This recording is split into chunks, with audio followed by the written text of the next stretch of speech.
Hello दोस्तों, आपका स्वागत है आपके अपने चैनल व्हाट इज़ क्लासेस में। तो जैसा कि हम पिछले लेक्चर में पढ़ चुके हैं, कुछ चैप्टर वाइज जो लेक्चर चल रहा था उसमें हमने पढ़ा था जानवरों के सिरों की संख्या और उनके पैरों की संख्या के बारे में। आज हम उस चैप्टर को आगे कंटिन्यू करेंगे। मैं सोच रहा हूं कि कुछ ना कुछ जो प्रीवियस ईयर में यूपी पुलिस कांस्टेबल का जो पेपर आया हुआ है उसको भी साथ में लगाते चलें। प्रैक्टिस सेट भी होना चाहिए, तो एक प्रैक्टिस सेट लगाएंगे, उसके बाद उसका लेक्चर कंटिन्यू भी करेंगे। आप लोग जो लेक्चर मेरा नहीं देखा है वो जाके देख सकता है, मैं उसको कंटिन्यू भी करूंगा, लेक्चर भी चलता रहेगा। और प्रीवियस ईयर में जो क्वेश्चन आए हुए हैं यूपी कांस्टेबल के उसको हम आज सॉल्व करेंगे। तो आज चलिए स्टार्ट करते हैं प्रीवियस ईयर का यूपी कांस्टेबल का क्वेश्चन। मैथ का पहला क्वेश्चन क्या दे रखा है?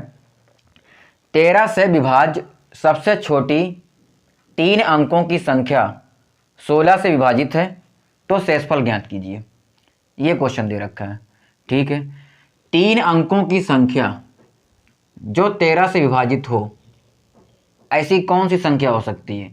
पहली बात दिमाग में ये तो आना चाहिए आपके कि 3 अंकों की संख्या सबसे छोटी क्या हो सकती है? 100। लेकिन 13 से विभाजित हो, ऐसी सबसे छोटी कौन होगी? तो 13 का इसमें विभाजित करेंगे कितना? 13 सत्ते 91, ये तो 2 अंक की हो गई। इसका मतलब 8 बार जाएगा, 13 8 104। तो यही क्या होगी? सबसे छोटी संख्या क्या हो जाएगी? 3 अंकों की। बात समझ में आ रही? क्योंकि 13 सत्ते कितना हो गया? 91, ये 2 अंक की है। जस्ट 8 बार जब मल्टीपल करते हैं तो 104 आता है, जो सबसे छोटी हो जाएगी 3 अंकों की। अब आगे क्या कहा जा रहा है? ये तो हमें मिल गया 3 अंकों की सबसे छोटी संख्या जो कि 16 से विभाजित है। अगर ये संख्या 104 जो है 16 से विभाजित है तो शेषफल पूछ रहा है, रिमाइंडर। 16 छक्का 96, कितना बचा? 8। तो शेषफल क्या आ गया?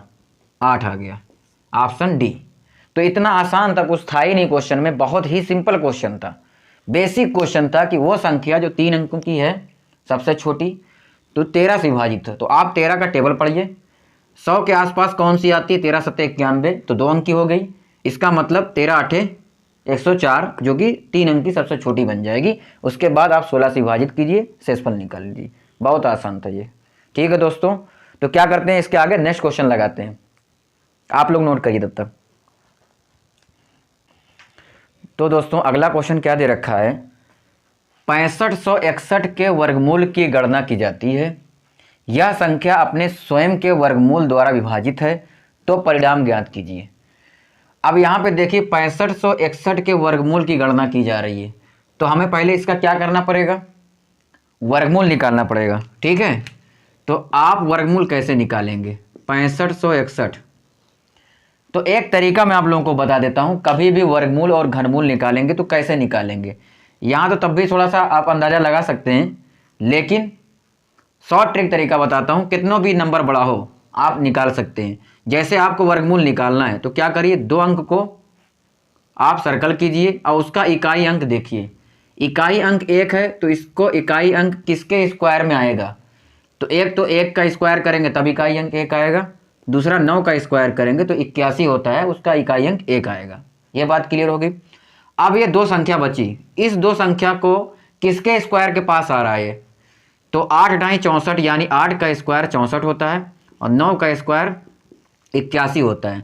तो 81 से कम है, 64 65 से कम है, तो इसको ले लेंगे, 81 नहीं लेंगे। या तो बराबर आ जाए या फिर क्या हो, कम हो, ज़्यादा नहीं चलेगा। तो इसका मतलब 8 हो सकता है, या तो ये संख्या 81 का स्क्वायर रूट है या फिर 89 का, 89 का। अब इसको कैसे पता मतलब कैसे पता करेंगे कि 89 का है या 81 का है? तो एक अंक बढ़ा करके 8 में गुणा कर दीजिए। 8 में एक अंक बढ़ाएंगे 9 होगा, मल्टीप्लाई करेंगे कितना आएगा? 72।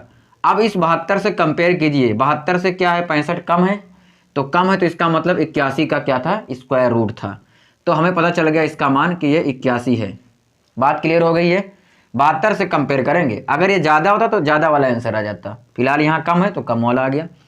चलो ठीक है, वर्गमूल की गणना की जाती, वर्गमूल हमारा 81 ये आ गया। यह संख्या यानी कौन संख्या? जो वर्गमूल आया है यानी 81, यह संख्या अपने स्वयं के वर्गमूल द्वारा विभाजित है। अब इस संख्या का वर्गमूल कितना होगा? 81 का 9।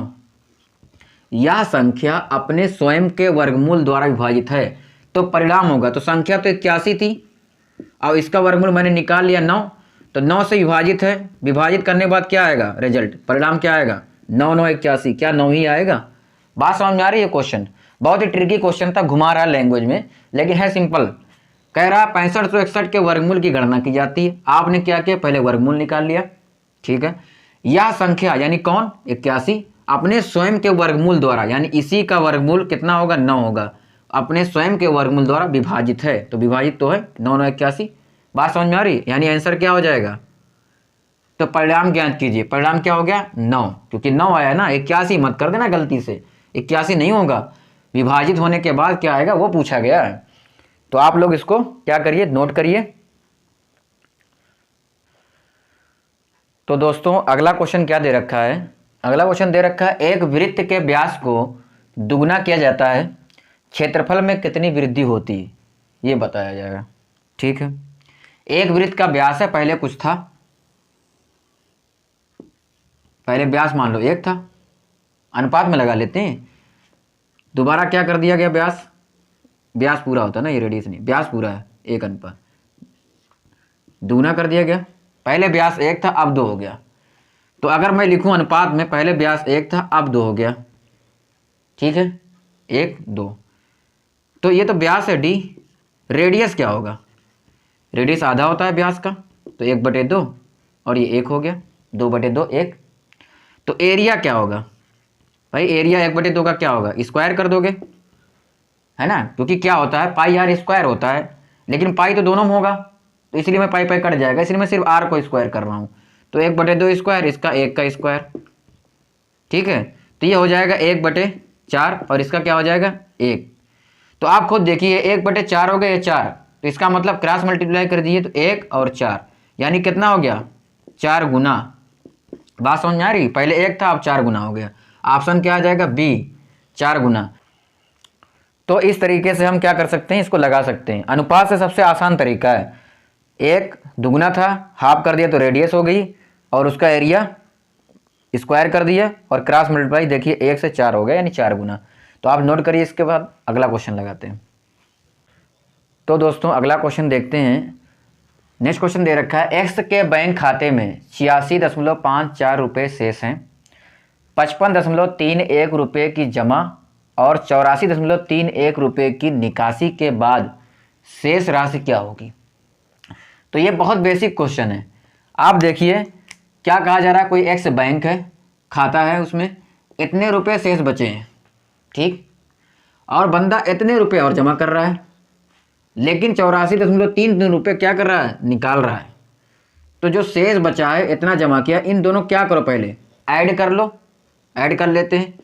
86 रुपया 54 पैसा और 55 रुपये 31 पैसे, जोड़ने पे क्या आएगा, 4 और 1 5, 5 3 8, 6 5 11 और 9 5 14, यानी 141.85 रुपये उसके बैंक खाते में हैं।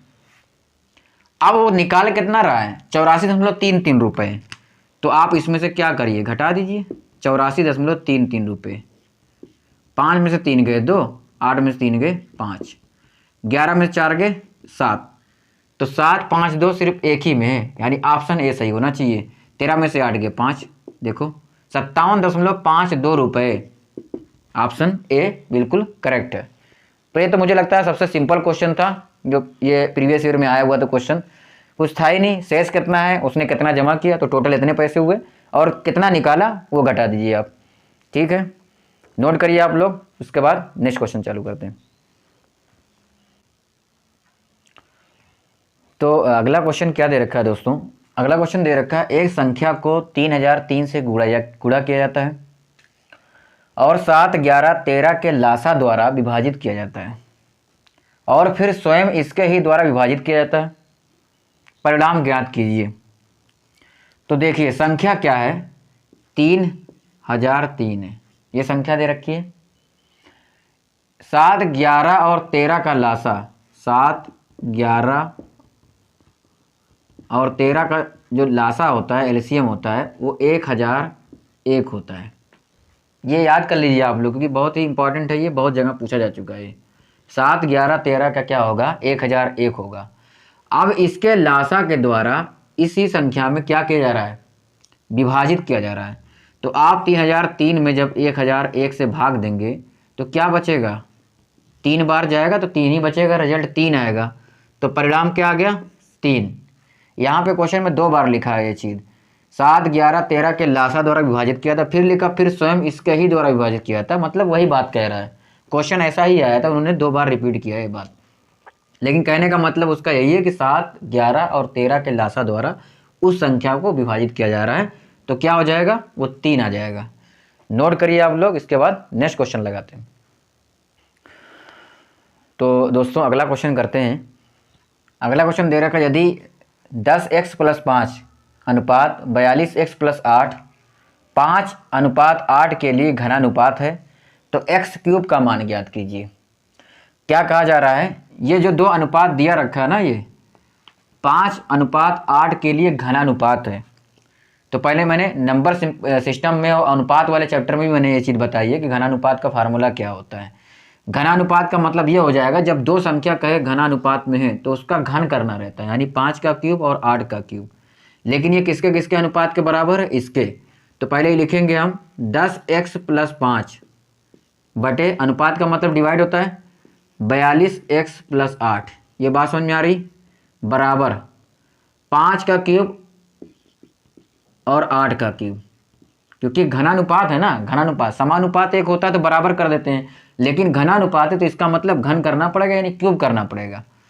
तो 5 का क्यूब करिए आप तो कितना हो जाएगा 125, 5 का क्यूब होता है, 8 का क्यूब होता है 512, 10 तक का क्यूब तो सबको याद होना चाहिए, ठीक है। 10x + 5 अपान 42x + 8, तो इसको क्रॉस मल्टीप्लाई करेंगे, 10x + 5 का मल्टीप्लाई होगा 512 से और 125 का मल्टीप्लाई होगा 42x + 8, ये हो गया। 512 का 10 से मल्टीप्लाई करेंगे तो कितना आ गया 5120, यानी 5120x प्लस 5 का इसे मल्टीप्लाई करेंगे, 5 दूना 10, 5 एक 5, 1 6, 5 25 है ना, 2560। अब 125 का 42 से गुणा कीजिए, 125 का 42 से, 125 दूना 250 हो जाएगा डायरेक्ट, 2 पंचे 10, 2 दूना 4, 1 5, 2 कम 2, 4 पंचे 20, 4 दूना 8 और 2 10, 4 1 कम 4 और 1 5, कितना हो गया 0 5 2 5, 5250। और 8 से x हो जाएगा क्योंकि x भी मल्टीपल में आएगा, प्लस 8 से मल्टीप्लाई कीजिए, 8 पंचे 40, 4 8 दूने 16, 4 20, 8 1 कम 8 और 2 10, 8 गुना हो जाएगा 1000 हो जाएगा, ठीक है। अब ये x है तो इसको इधर ले आइए, 5120x, ये 5250 है, इसको ही उधर लेके चले जाइए, ठीक है।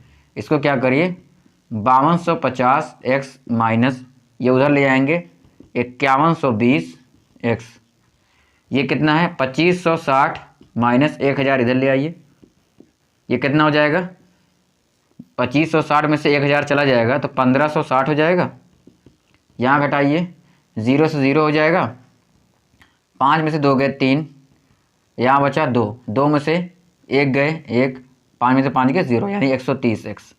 0 से 0 कैंसिल आउट हो जाएगा, यानी x का मान कितना आ जाएगा 156/13, 13 कम 13, 13 दूना 26, यानी x का मान कितना आ गया 12 आ गया।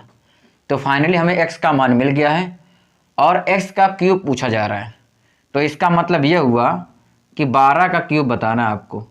अब 12 का क्यूब क्या होता है, अच्छा अगर इकाई अंक से देखें, अगर मान लो आपको 12 का क्यूब नहीं भी याद है तो भी आप आंसर बता सकते थे। देखिए 2 का क्यूब करेंगे तो इकाई अंक तो 8 ही आएगा ना, 2 दूना 4 दूना 8, और यहाँ पे सिर्फ एक ही दे रखा है 8, 1728 वैसे होता है 12 का क्यूब, ठीक है। लेकिन इकाई अंक से भी आप बता सकते थे कि 8 ही आएगा लास्ट में, तो ऑप्शन सी बिल्कुल सही है।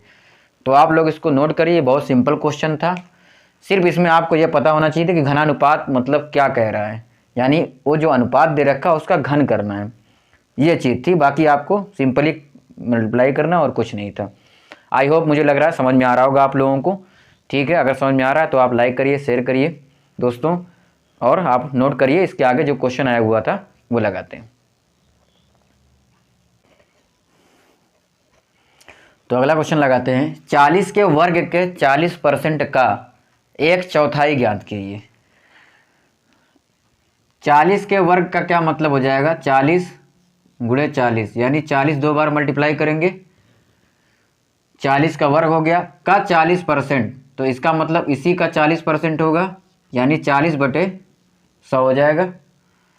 का 1/4 यानी ये जो रिजल्ट आया इसी का क्या हो जाएगा, 1/4 यानी 1/4। यही हमें सॉल्व करना है। तो देखिए कैसे करेंगे, 0 से 0 कैंसिल आउट हो गया और एक 4 से 4 कैंसिल आउट हो गया, तो क्या बचा, 4 गुणे 40 यानी कितना हो गया, 160। यही इसका आंसर हो जाएगा, ऑप्शन सी। बहुत ही सिंपल था, 40 का वर्ग 40 दो बार मल्टीप्लाई, 40% यानी 40/100, का 1/4 यानी 1/4 सॉल्व करना था। बहुत ही सिंपल क्वेश्चन आया हुआ था यूपी पुलिस में, नोट करिए आप लोग। नेक्स्ट क्वेश्चन उसके बाद लगाते हैं। तो लाभ बराबर क्या होता है, selling price minus cost price, यानी विक्रय मूल्य ज़्यादा होगा जब भी लाभ होगा, यानी क्रय मूल्य से विक्रय मूल्य ज़्यादा। अब इसमें क्या कहा जा रहा है, यदि विक्रय मूल्य 3 गुना किया जाता है, यानी सेलिंग प्राइस का क्या कर दिया आपने, 3 गुना, 3 SP माइनस CP, CP तो वही रहेगा कास्ट प्राइस जो सामान जितने में आया था, लेकिन लाभ 5 गुना हो रहा है।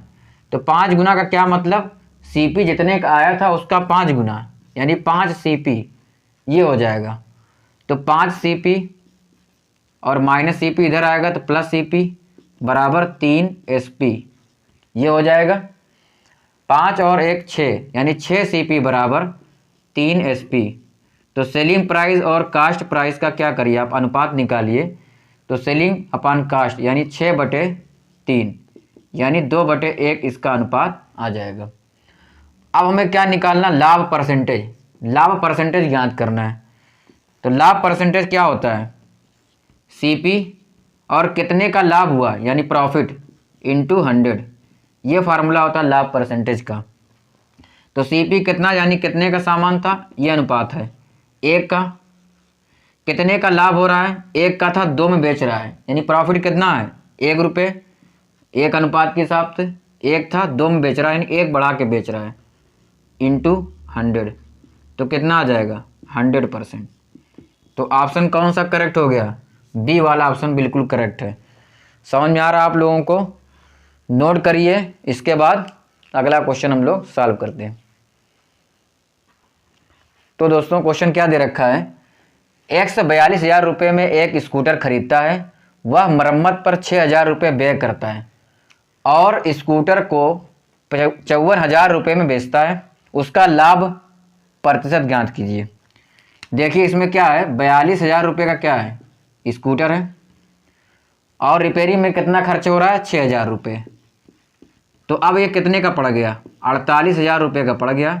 यही इसकी क्या हो जाएगी, कास्ट प्राइस यानी कि क्रय मूल्य हो जाएगा।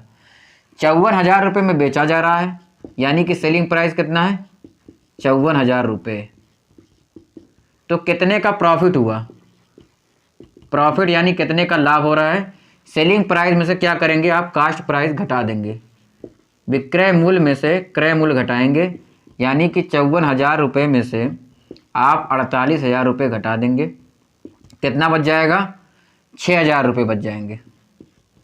ठीक है, अब तो परसेंटेज प्रॉफिट क्या होगा, प्रॉफिट अपान कास्ट प्राइस इंटू 100। प्रॉफिट कितने का हो जा रहा है 6,000 रुपये का, और कास्ट प्राइस कितने की है सामान यानी स्कूटर 48,000 रुपये का इंटू 100। 3 0 से 3 0 कैंसिल आउट हो जाएगा, 6 8 48 यानी 1/8 इंटू 100। और मैंने समझाया है 1/8 फैमिली कितना होती है 12.5%, तो 12.5% यानी कि ऑप्शन बी बिल्कुल करेक्ट है। तो समझ में आ गया होगा आप लोगों को, आई होप। तो नोट करिए, इसके आगे क्वेश्चन नंबर 10 लगाते हैं जो आया हुआ क्वेश्चन था। तो दोस्तों अगला क्वेश्चन क्या दे रखा है, 110 रुपये की लागत वाली एक वस्तु 104.5 रुपये में बेची गई, कितनी छूट दी गई थी?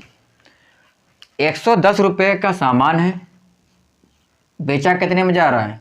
104 रुपये 5 पैसे, यानी ये सीपी है और ये क्या है? SP, selling price. ये कास्ट प्राइस यानी क्रय मूल्य, ये है विक्रय मूल्य। डिस्काउंट दिया जा रहा है, इसका मतलब वो कह रहा है ना छूट कितनी हुई। 110 का सामान 104 में बेचा जा रहा है, तो कितने का डिस्काउंट हुआ? डिफरेंस कर दीजिए, घटा दीजिए। 10 में से 5 गए 5 दशमलव, यहाँ कितना बचा? 9। 9 में से 4 गए 6, तो इसका मतलब कितना आ गया? 9 में से 4 गए 5, 5.5 आ गया। इतने की ही छूट दी गई, 5.5 की। ठीक, तो अब परसेंटेज डिस्काउंट क्या होता है? डिस्काउंट यहाँ पे सीपी पे दिया गया, यानी सीपी नीचे लिखेंगे, ऊपर कितना होगा? डिस्काउंट कितने रुपए का है इंटू 100, यही होगा परसेंटेज डिस्काउंट यानी परसेंटेज छूट। डिस्काउंट है 5.5 रुपये का, सामान कितने का था? 110 रुपये का इंटू 100। 0 से 0 कैंसिल आउट हो जाएगा और 10 से जब मल्टीप्लाई करेंगे तो ये क्या बन जाएगा? 55 बन जाएगा बटे 11, यानी 5% की क्या की गई है? छूट दी गई है। ऑप्शन बी बिल्कुल करेक्ट है। तो ये बहुत सिंपल था, सीपी पे ही छूट दी गई है। वैसे तो और क्वेश्चनों में क्या मार्क प्राइस पे होता है, जो आप पैकिंग पे सामान लिखा रहता है रेट, मार्क प्राइस उस पे होता है, लेकिन यहाँ पे खुद लागत मूल्य पे छूट दी जा रही है। 110 का सामान था, 104.5 में बेचा जा रहा है, तो डिस्काउंट परसेंटेज निकालना था। तो ये बेसिक तरीका, बहुत ही सिंपल तरीका है।